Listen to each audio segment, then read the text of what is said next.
നമ്മൾ ഇന്ന് പറയാൻ പോകുന്നത് ടാലിയിലെ അക്കൗണ്ടിംഗ് റിപ്പോർട്ട്സുകൾ ഏതൊക്കെയാണ്, അത് എങ്ങനെയൊക്കെയാണ് എടുക്കുക എന്നുള്ളതിനെ കുറിച്ചിട്ടാണ് ഡീറ്റെയിൽ ആയിട്ട് ഇന്ന് പറയാൻ പോകുന്നത്.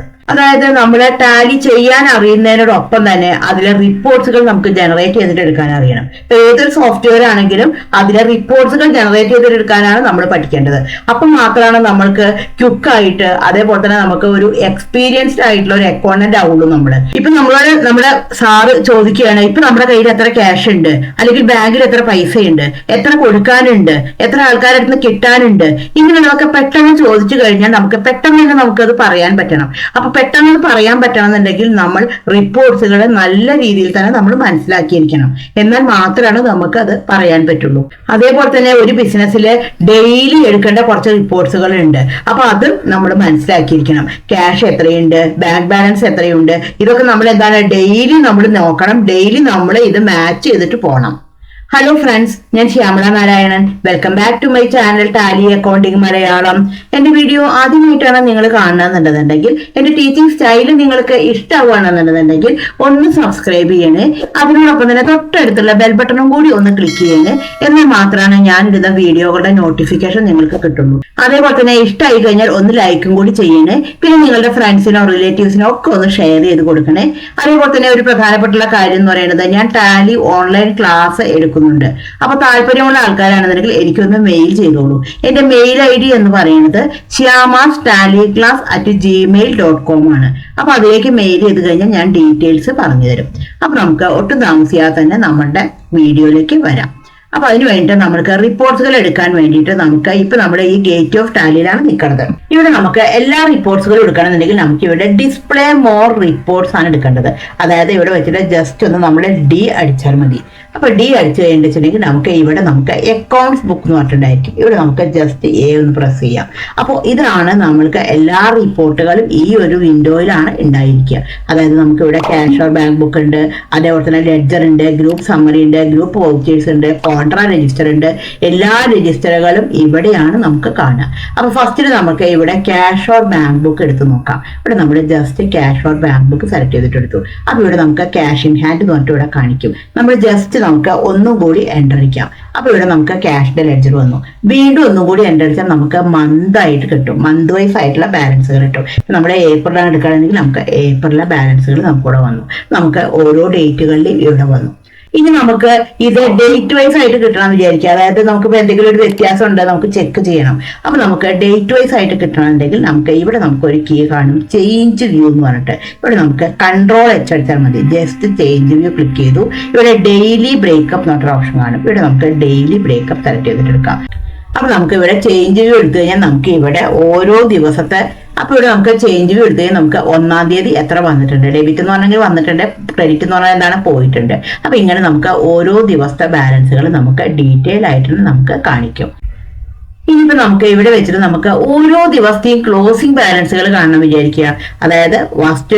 അതായത് ഓരോ ഡേറ്റിൽ നമ്മൾക്ക് ബാലൻസ് എത്ര ഉണ്ടായിരുന്നു, അന്നത്തെ ക്ലോസിംഗ് ബാലൻസോട് കൂടി കാണണം വിചാരിക്കുക. ജസ്റ്റ് ഇവിടെ വെച്ചിട്ടൊന്ന് F12 അടിക്കുക. ഇവിടെ നമുക്ക് ഏറ്റവും ലാസ്റ്റിലായിട്ട് നമുക്ക് ഒരു ഓപ്ഷൻ കാണും, ഷോ റണ്ണിങ് ബാലൻസ്. ഈ ഒരു ഓപ്ഷൻ യെസ് കൊടുക്കാം. യെസ് കൊടുത്തതിന് ശേഷം ഇത് Ctrl+E അടിച്ച് സേവ് ചെയ്യാം. അപ്പൊ ഇവിടെ നമുക്ക് നോക്കിക്കഴിഞ്ഞാൽ കാണാൻ പറ്റും, ഇവിടെ നമുക്ക് 500 രൂപ ഉണ്ടായിരുന്നു. അപ്പൊ നമ്മുടെ ക്ലോസിംഗ് ബാലൻസ് 500 ആണ്. അത് കഴിഞ്ഞ് 150 റുപ്പീസ് ക്രെഡിറ്റ് പറഞ്ഞാൽ എന്താണ് പോയിട്ടുണ്ട്. അപ്പൊ ഇവിടെ 350 റുപ്പീസ് ആണ്. അപ്പൊ ഇങ്ങനെ നമുക്ക് ഓരോ ഡേറ്റിന്റെയും ക്ലോസിംഗ് ബാലൻസുകൾ നമുക്ക് ഈ ഒരു രീതിയിൽ നമുക്ക് കാണാൻ പറ്റും. നെക്സ്റ്റ് എന്ന് പറഞ്ഞാൽ നമുക്ക് ഇനി ബാങ്കിന്റെ റിപ്പോർട്ടാണ് കാണുന്നുണ്ടെങ്കിൽ എന്താണ് നമുക്ക് ഇവിടെ ബാങ്ക്. അപ്പൊ എത്ര ബാങ്ക് ഉണ്ടെങ്കിൽ ആ ബാങ്കിന്റെ റിപ്പോർട്ടൊക്കെ നമുക്ക് ഇവിടെ കാണിക്കും. ഇത് നമ്മൾ ജസ്റ്റ് എൻ്റർ അടിച്ചു കഴിഞ്ഞാൽ നമുക്ക് ഇവിടെ ഏതാണ് ബാങ്ക് എന്നുള്ളത് കാണിക്കും. വീണ്ടും ഒന്നും കൂടി എൻ്റർ അടിച്ചു കഴിഞ്ഞാൽ നമുക്ക് ഏത് ഡേറ്റിലാണെന്നുള്ളത് കാണിക്കും. ഇവിടെ നമുക്ക് മന്ത് എടുത്തു. നമുക്ക് ഓരോ മന്തിലെയും അപ്പൊ നമുക്ക് ആ മന്തിലെ ഓരോ ഡേറ്റിലെയും ട്രാൻസാക്ഷൻസ് നമുക്ക് ഇവിടെ നമുക്ക് കാണാൻ പറ്റും. ഇത് നമുക്ക് ഓരോ ദിവസം കാണണമെങ്കിൽ നമുക്ക് F12 അടിച്ചിട്ട് നമുക്ക് റണ്ണിങ് ബാലൻസ് എടുത്തിട്ട് നമുക്ക് കാണാൻ പറ്റും.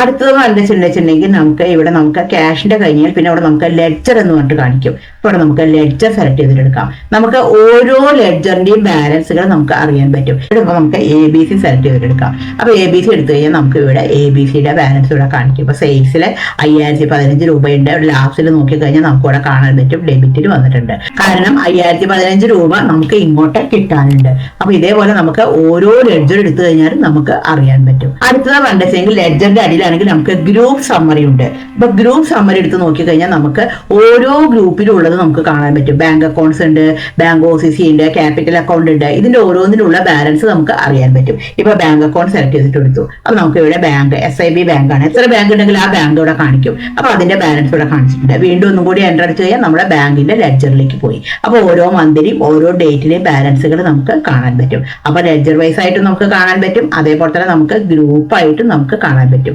ഗ്രൂപ്പ് സമ്മറി ആയിട്ടും നമുക്ക് കാണാൻ പറ്റും. നെക്സ്റ്റ് എന്ന് പറഞ്ഞാൽ ഗ്രൂപ്പ് വൗച്ചേഴ്സ് ആണ്. അപ്പോൾ നമ്മൾ ഗ്രൂപ്പ് വൗച്ചേഴ്സ് സെലക്ട് ചെയ്തിട്ട് എടുത്തു. അപ്പൊ ഗ്രൂപ്പ് വൗച്ചർ എടുത്തു കഴിഞ്ഞാൽ നമുക്ക് ഇവിടെ നമ്മൾ ഈ ഓരോ ഗ്രൂപ്പിലും നമ്മൾ ഉപയോഗിച്ചുള്ള എൻട്രീസ് എന്തൊക്കെയാണെന്നുള്ളത് നമുക്ക് അറിയാൻ പറ്റും. ഇവിടെ ഇപ്പൊ നമ്മുടെ ബാങ്ക് അക്കൗണ്ട്സ് ഉള്ളത് അടിച്ചു കഴിഞ്ഞു വിചാരിക്കുക. നമുക്ക് ഇവിടെ ബാങ്ക് അക്കൗണ്ട്സിൽ നമ്മുടെ എന്താണ് ഉപയോഗിച്ചിരിക്കുന്നത്. അപ്പോൾ ഇവിടെ നമ്മുടെ പ്രീപെയ്ഡ് റെന്റ് ആണ് നമ്മളിവിടെ കൊടുത്തിരിക്കുന്നത്. അത് നമ്മൾ ഏത് വൗച്ചറാണ് ഉപയോഗിച്ചിരിക്കുന്നത്, പേയ്മെന്റിലാണ് നമ്മൾ ആ എൻട്രി നമ്മൾ ചെയ്തിരിക്കുന്നത്. അപ്പൊ ഇങ്ങനെ നമുക്ക് ഓരോന്നും നമുക്ക് അറിയാൻ പറ്റും. നെക്സ്റ്റ് പറഞ്ഞാൽ നമുക്ക് എല്ലാ രജിസ്റ്ററുകളാണ്. അപ്പൊ നമ്മൾ ഒരു ബിസിനസ്സിലെ ഓരോന്നിനും ഓരോ ഫയലുകൾ വെച്ചിട്ടുണ്ടായിരിക്കും. അപ്പൊ കോൺട്രാക്ട് ഒരു ഫയലുണ്ട്, പേയ്മെന്റിന് ഒരു ഫയല്, പർച്ചേസിന് ഒരു ഫയല്. അപ്പൊ ഇതിനെയാണ് നമ്മൾ അതിലുള്ള ഓരോ ബില്ലുകളുമാണ് ടാലിയിൽ എന്താണ് രജിസ്റ്ററുകളായിട്ടുണ്ടായിരിക്കുക. അപ്പൊ നമുക്കത് ക്രോസ് വെരിഫൈ ചെയ്യാൻ വേണ്ടിയിട്ട് നമ്മൾ ഓരോന്നിന്റെയും രജിസ്റ്ററുകളാണ് എടുത്തു നോക്കേണ്ടത്. അപ്പൊ ബാങ്കിങ് റിലേറ്റഡ് ആയിട്ടുള്ളതാണെങ്കിൽ നമ്മൾ എന്താണ് അതിനെ കോൺട്രാ എന്ന് പറഞ്ഞിട്ടുള്ള ഒരു ഫയൽ വെച്ചിട്ടുണ്ടായിരിക്കും. അപ്പൊ ആ രജിസ്റ്ററിൽ നോക്കി കഴിഞ്ഞാൽ നമുക്ക് ബാങ്കിങ് റിലേറ്റഡ് ആയിട്ടുള്ള കാര്യങ്ങളൊക്കെ നമുക്ക് കാണാൻ പറ്റും. ഇവിടെ നമ്മൾ കോൺട്രാ സെലക്ട് ചെയ്തിട്ട് എടുത്തു.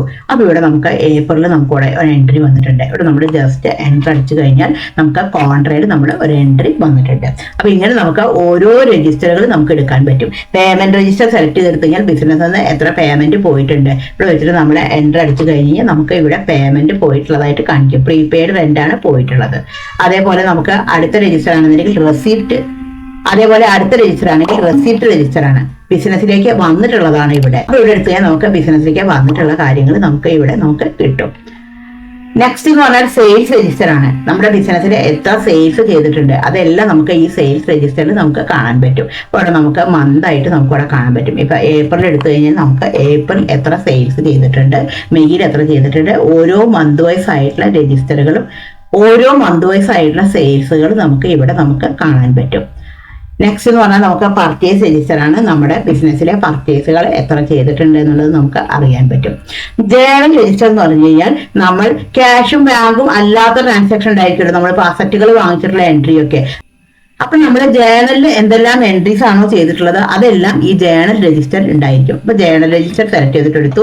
അപ്പൊ ഇവിടെ നമുക്ക് എത്ര ജേണൽ ചെയ്തിട്ടുണ്ട് എന്നുള്ളതിന്റെ ഡീറ്റെയിൽസ് നമുക്ക് ഇവിടെ കാണാൻ പറ്റും. ഇവിടെ വെച്ചിട്ട് എൻ്റർ അടിച്ചു കഴിഞ്ഞാൽ നമുക്ക് ഇവിടെ കാണാൻ പറ്റും. നമ്മളിവിടെ സാലറി അത് നമ്മുടെ ജേണലാണ്. കാരണം ക്യാഷും ബാങ്കും വരാത്ത എൻട്രി ഒക്കെ, അപ്പൊ നമ്മുടെ സാലറിയുടെ ഡ്യൂ എൻട്രി ഒക്കെ നമ്മുടെ ജേണലിലാണ് നമ്മൾ എൻട്രി ചെയ്യുക. ഇവിടെ വെച്ചിട്ട് എൻ്റർ അടിച്ചാൽ നമുക്ക് ഇവിടെ മനസ്സിലാവും സാലറി ടു സാലറി പേയബിൾ. അപ്പൊ ക്യാഷും ബാങ്കും വരാത്ത എൻട്രീസ് ഒക്കെയാണ് നമ്മൾ ജേണൽ രജിസ്റ്ററിൽ നമ്മൾ ചെയ്യുക.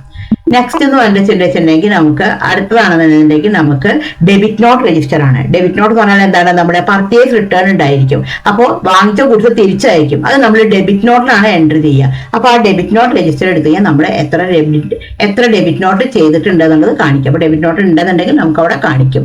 അടുത്തത് പറഞ്ഞാൽ എന്താണ്, ക്രെഡിറ്റ് നോട്ടാണ്. ക്രെഡിറ്റ് നോട്ട് എന്ന് പറഞ്ഞാൽ എന്താണ്, അത് സെയിൽസുമായി ബന്ധപ്പെട്ടുള്ളതാണ്. സെയിൽസ് റിട്ടേൺ, നമ്മൾ വിറ്റ ഗുഡ്സ് നമുക്ക് ഇങ്ങോട്ട് തിരിച്ചു വരുമ്പോൾ നമ്മുടെ എന്താണ് ഈ ക്രെഡിറ്റ് നോട്ട് രജിസ്റ്ററിലാണ് നമ്മൾ ചെയ്യാം. അപ്പൊ നമ്മൾ ഡെയിലി എന്താണ് ഈ ഓരോ റിപ്പോർട്ടുകളും എടുത്ത് നോക്കണം. നമ്മുടെ ബിസിനസ്സിൽ എത്ര ക്യാഷ് ഉണ്ട്, എത്ര ബാങ്കിലെ ബാലൻസ് ഉണ്ട്, സ്റ്റോക്കിന്റെ റിപ്പോർട്ട്, ഇതെല്ലാം നമ്മൾ എടുത്ത് നോക്കണം. അപ്പൊ ഇതെന്ന് പറയുന്നത് നമ്മളിപ്പോ എന്താണ് അക്കൗണ്ടിങ് റിപ്പോർട്ടുകളെ കുറിച്ചിട്ടാണ് ഇന്ന് നമ്മൾ പറഞ്ഞിട്ടുണ്ടായിരുന്നത്. അപ്പൊ അക്കൗണ്ടിങ് റിലേറ്റഡ് ആയിട്ടുള്ള ഈ റിപ്പോർട്ട്സുകളാണ് നമ്മൾ എടുത്തിട്ട് നോക്കേണ്ടത്. ഇനിയിപ്പോ നമ്മൾക്ക് മൊത്തം എത്ര കൊടുക്കാനുണ്ട്, ഓരോ പാർട്ടികൾക്കും എത്ര കൊടുക്കാനുണ്ട്, ആ പാർട്ടികളിൽ എത്ര കിട്ടാനുണ്ട്, ഇങ്ങനെയുള്ള റിപ്പോർട്ടുകളൊക്കെ നമുക്ക് അറിയണം. അപ്പൊ അത് എടുക്കാൻ വേണ്ടിയിട്ടാണെന്നുണ്ടെങ്കിൽ നമുക്ക് ഇവിടെ ഡിസ്പ്ലേ മോർ റിപ്പോർട്ട് സെലക്ട് ചെയ്തിട്ട് എടുത്തു. അതിലാണെന്നുണ്ടെങ്കിൽ നമുക്ക് ഇവിടെ സ്റ്റേറ്റ്മെന്റ്സ് ഓഫ് അക്കൗണ്ട് സെലക്ട് ചെയ്തിട്ട് എടുക്കാം. അതിൽ ഔട്ട്സ്റ്റാൻഡിംഗ് സെലക്ട് ചെയ്തിട്ട് എടുത്തു. അതിൽ പേയബിൾ സെലക്ട് ചെയ്തിട്ട് എടുക്കാം. അപ്പൊ ഇവിടെ നമുക്ക് കാണിക്കും ഓരോ ആൾക്കാർക്കും എത്ര കൊടുക്കാനുണ്ട് എന്നുള്ളത് നമുക്ക് ഇവിടെ കാണിക്കും. എന്നാണ് ഇതിന്റെ ഡ്യൂ ഡേറ്റ് കഴിഞ്ഞു എങ്കിൽ ഓവർ ഡ്യൂ ഡേയ്സും കാണിക്കും. ഇത് നമുക്ക് ഡീറ്റെയിൽ ആയിട്ട് കാണണമെങ്കിൽ ഓൾട്ട് F1 അടിച്ചാൽ മതി. അപ്പൊ ഇവിടെ നമുക്ക് ഡീറ്റെയിൽ ആയിട്ട് കാണും ഏത് ഡേറ്റിലാണ് പർച്ചേസ് നടത്തിയിട്ടുണ്ടായിരുന്നത്, ഏത് പാർട്ടിയുടെ അടുത്തുനിന്നായിരുന്നു, എത്രയാണ് എമൗണ്ട്, ഇങ്ങനെ ഡീറ്റെയിൽ ആയിട്ട് കാണിക്കും. അപ്പൊ ഇതെന്താണ് കൊടുക്കാനുള്ള ബില്ലുകളാണ്. നമുക്ക് ഇനി കിട്ടാനുള്ളതാണ് കാണുന്നതെങ്കിലോ നമുക്ക് റിസീവബിൾസ് ആണ് സെലക്ട് ചെയ്തിട്ട് എടുക്കേണ്ടത്. അപ്പൊ റിസീവബിൾസ് എടുത്തു കഴിഞ്ഞാൽ നമുക്ക് ഇവിടെ കാണിക്കും ആരുടെ നിന്നാണ് കിട്ടാനുള്ള എമൗണ്ട്, അതിന്റെ ഡ്യൂ ഡേറ്റ് എന്താണ്, അതിന്റെ ഓവർ ഡ്യൂ ഡേയ്സ് ഉണ്ടെന്നുണ്ടെങ്കിൽ കാണിക്കും. അപ്പൊ ഇത്രയും റിപ്പോർട്ടുകളാണ് നമുക്ക് എടുക്കേണ്ടത്. അപ്പൊ ഈ ഇത്രയും റിപ്പോർട്ടുകൾ എടുക്കാൻ നമ്മൾ അറിഞ്ഞിരിക്കണം. ഈ ഒരു വീഡിയോ നിങ്ങൾക്ക് യൂസ്ഫുൾ ആയി എന്ന് തന്നെ ഞാൻ വിചാരിക്കുന്നു. Thank you for watching.